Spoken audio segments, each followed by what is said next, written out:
जितेंद्र आव्हाड यांच्या विरोधात नाशिकमध्ये युवा सेनेचे आंदोलन।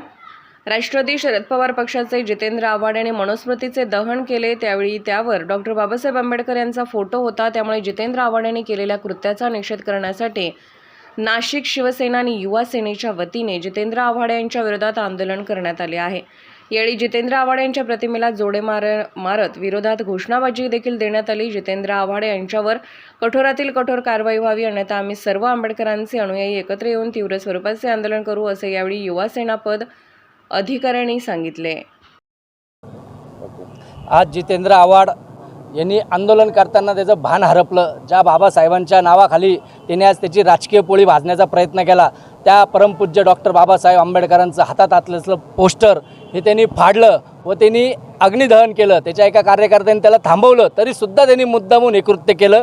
त्या घटनेचा व डॉक्टर बाबासाहेबांचा जो झालेला अपमान आहे त्याच्या विरोधात शिवसेना युवा सेना ही रस्त्यावर उतरलेली आहे। लवकरात लवकर त्याच्यावर माननीय मुख्यमंत्री साहेब, आदरणीय गृहमंत्री फडणवीस साहेब, अजितदादा यांना कळकळीची विनंती, त्याच्यावर कठोर कायदेशीर कारवाई करावी, त्याला अटक करावी, अन्यथा युवा सेना, शिवसेना व आमची सर्व दलित बांधव हे रस्त्यावर उतरून जितेंद्र आव्हाड याला फिरून देणार नाही, हा त्याला शिवसेनेकडनं जाहीर इशारा आहे।